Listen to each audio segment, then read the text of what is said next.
नाज़रीन, इस टाइम हम लोग पाकिस्तान की वो बहादुर खातून के पास और उस लड़की के पास मौजूद है जो कि पाकिस्तान की पहली ट्रेन ड्राइवर हैं।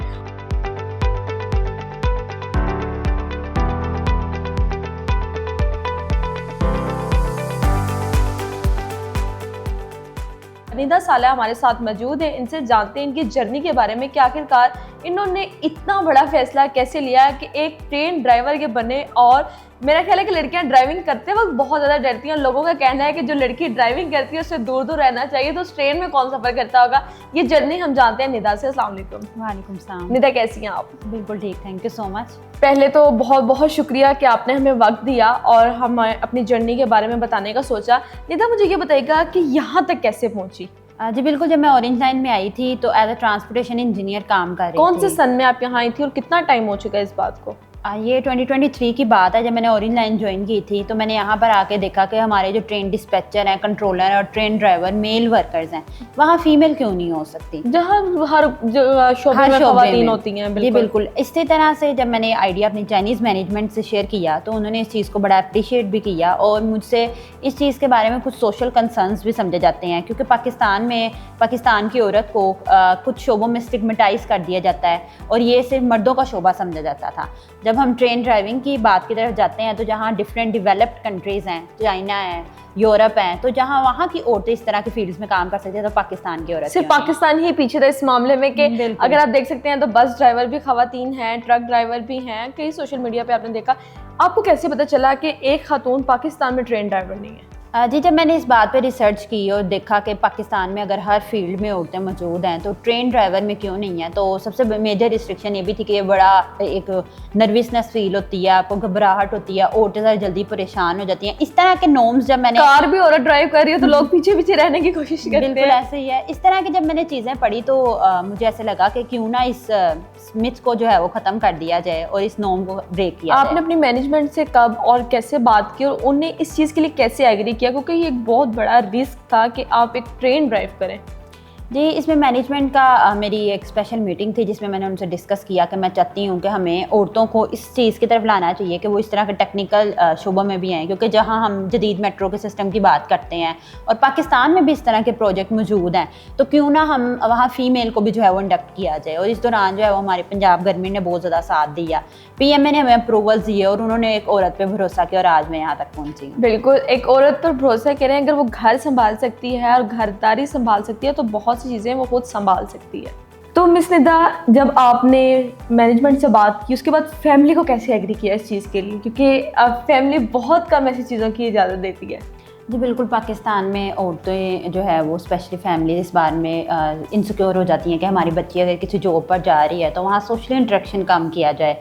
तो जब मैंने अपने पेरेंट्स के साथ जो है वो डिस्कस किया तो उनके लिए भी एक हैरानकुन बात थी, क्योंकि एक इंजीनियर से एक ड्राइवर का सफ़र उनको लग रहा था कि ये इस तरह की चीज़ है कि सिर्फ शौक में कर रही है या ये हो नहीं सकेगी, या सिर्फ अभी ये जिस बात में आई हुई है और बाद में कर नहीं पाएगी। जी बिल्कुल। लेकिन इस जब ट्रेनिंग का आगाज़ हुआ तो मेरे वालिदैन ने मुझे बड़ा ज़्यादा सपोर्ट किया उसके बाद से, और उन्होंने मुझे बड़ा ज़्यादा सराहा भी, क्योंकि इस इनिशिएटिव में हमारी जो चाइनीज़ मैनेजमेंट थी वो हमें कंटिन्यूस मॉनिटर भी कर रही थी और कहीं ना कहीं एक सेंस ऑफ अप्रिसिएशन भी आ रही थी कि अब मैं जो है वो ये अचीव कर लूँ। जब फर्स्ट टाइम आपने अपनी फैमिली को बताया कि मैं ट्रेन ड्राइव करने लगी हूँ या मैं इस बारे में सोच रही हूँ, तो उनका रिएक्शन क्या था? उनका यही रिएक्शन था कि जब बच्चियां हैं, तुम बच्ची हो भी, इस तरह की फील्ड में ना जाओ और इस तरह के शोबों में आकर जो है वो तुम्हें डिफ़िकल्टी फेस करनी पड़ेगी। लेकिन जब मैं उन्हें मेट्रो के सिस्टम से आगाह कर रही थी और ये बता रही थी कि ये बिल्कुल भी वैसे ट्रेडिशनल मेट्रो जैसा नहीं है या ट्रेडिशनल रेलवेज जैसा नहीं है, तो मेरे पेरेंट्स ने बड़ा बाद में सपोर्ट भी किया और उन्होंने मेरा साथ दिया। अब खुद भी डरी, आपको दिल में बिल्कुल भी डर नहीं आया कि मैं एक ट्रेन कैसे ड्राइव करूँगी? इतनी जानें होंगी उस ट्रेन में, इतने लोग होंगे और वो सब मेरे साथ होंगे, मतलब मेरे सर पर होंगे, मैं ट्रेन ड्राइव करूँगी। जी, इसमें एक सेंस ऑफ रिस्पॉन्सिबिलिटी बहुत ज़्यादा है। कहीं ना कहीं यहाँ पे खुद एतमादी हो और आज जहाँ पर आपका अपने खुद पर भरोसा हो तो मुझे लगता है आप दुनिया में कुछ भी अचीव कर सकते हैं। कितने मंथ में आपने ये ट्रेन ड्राइविंग की जो है वो ट्रेनिंग ली?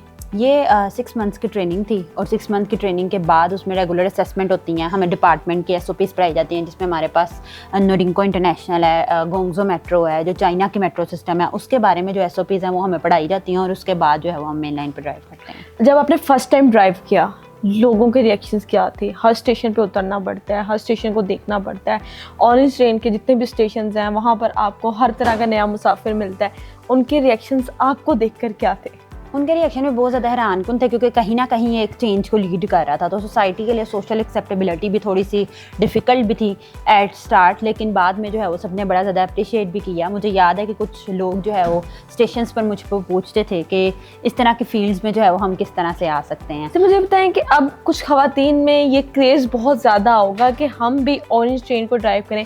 सबसे पहले मुझे बताइएगा इसकी एजुकेशन क्या रिक्वायर्ड है, एज लिमिट क्या रिक्वायर्ड है और कैसे सीख सकती हैं ख़वातीन? इसमें जो है वो कम से कम ग्रेजुएशन होनी चाहिए और आपकी आईटी सेक्टर से लिंक करें या फिर टेक्नोलॉजी से, और उसके बाद जो है वो आपके प्रॉपर एक असेसमेंट होती है जिसमें आपकी फ़िज़िकल हेल्थ भी चेक हो रही होती है, एजुकेशनल रिक्वायरमेंट्स भी होती हैं, और फिर आपको जो है वो ट्रेनिंग के लिए इनवाइट किया जाता है। 6 माह की ये ट्रेनिंग होती है, इसमें कंटिन्यूसली आपकी मॉनिटरिंग हो रही होती है और फिर ही जो है वो आप इसे अचीव कर सकते हो। अब इस टाइम आप एज अ ट्रेनर भी वर्क कर रही हैं, कितनी ख़वातीन को आप सिखा रही हैं और कितनी देर में ख़वातीन का इंटरेस्ट इसमें हो गया? जी हमारी जो है वो ट्रेनिंग चल रही है और इसमें हमें 10 से 12 लड़कियों ने ज्वाइन किया है और अल्लाह का शुक्र है वो बहुत ज़्यादा अच्छा काम कर रही हैं। और मुझे इस चीज़ की खुशी है एज अ पर्सन भी कि ये जो है वो पाकिस्तान में कहीं ना कहीं सोशल चेंज और वेलबींग को इम्प्रूव करेगा। अच्छा मिस निदा, सवाल ये होता है कि ये मर्दों का माशरा है, मर्दों के माशरे में पहले खातून का सर्वाइव करना बहुत ज़्यादा मुश्किल है, क्योंकि हर वक्त औरत डर कर रहती है और डर एक औरत के अंदर बहुत ज़्यादा पाया जाता है। अगर अब हम बात करें तो ख़वातीन को आपने मर्दों को शाना बशाना एक और जगह पर लाकर खड़ा कर दिया, तो कैसा फील करती हैं? ये मेरे लिए एक बहुत ज़्यादा फ़ख्र की बात है, जहाँ पाकिस्तान की औरत को स्टिग्मेटाइज़ कर दिया जाता था कि सिर्फ ये जो है वो होम मेकर या इस तरह के फील्ड्स में आ सकती है। तो जहाँ हम टेक्निकल शोबों की बात करते हैं तो ये एक सेंस ऑफ अचीवमेंट भी है और मेरे लिए सक्सेसफुल भी है। मिस निदा, बहुत सी ख़वातीन आपको देख रही होंगी और बहुत से पेरेंट्स आपको देख रहे होंगे जो कि बच्चों को कुछ करने नहीं देते। एक तो उन्हें एजुकेशन नहीं लेने देते, दैन अगर वो कुछ सोचती हैं करने के लिए तो फैमिलीज इश्यूज बहुत ज़्यादा आ जाते हैं। तो पेरेंट्स के लिए क्या मैसेज है आपका? मेरा यही मैसेज है कि अपने बच्चों को जो है वो एजुकेशन के लिए सबसे पहले तो बहुत ज़्यादा ज़रूरी है। लड़कियों के लिए बहुत घेर तंग किया गया है। बच्चियों को इस तरह के फील्ड्स में आना चाहिए, क्योंकि आगे हमारा जो है वो माशरा भी सोशली तौर पे भी चेंज होता जा रहा है और इस तरह के जब फील्ड्स में आएंगे तो मुझे लगता है उनका कहीं ना कहीं कॉन्फिडेंस भी इंक्रीज़ होगा और वो सोसाइटी में जो है वो सर्वाइवल आसान होगा। लड़कियां भी आपको देख रही हैं, बहुत से लोग देख रहे हैं, क्या मैसेज देना चाहेंगी? मेरा ये मैसेज है कि इस तरह के जो टेक्निकल शोबे हैं जहाँ पर ख़वातीन आ सकती हैं, मैं मानती हूँ कि बहुत सारे ऐसे शोबे होने चाहिए जहाँ ख़वातीन काम कर सकती हैं। तो इस तरह के फील्ड्स में आना चाहिए जहाँ हम कंपटीशन की बात करते हैं और अपनी डेवलप्ड कंट्रीज़ की बात करते हैं। तो इस तरह के शोबों में आने से ख़वातीन को भी एक तो बूस्ट मिलेगा और हमारा जो कंट्री इंटरनेशनल लेवल पे भी अच्छी तरह प्रेजेंट किया जा सकता है। बहुत शुक्रिया। आज हमारे साथ निदा सालेह मौजूद थी, जिनकी जर्नी के बारे में हमने जाना कि इनकी जर्नी आप सब ने जानी कि 6 मंथ्स जो हैं इन्होंने कैसे सर्वाइव किया और कैसे एक खातून ट्रेन ड्राइवर बनी और उसके बाद अब ये ट्रेनिंग भी दे रही हैं। तो प्रोग्राम कैसा लगा लाजमी बताइएगा। इसी के साथ अपनी मेज़बान तैयबा अवान को दें इजाज़त। अल्लाह हाफिज़।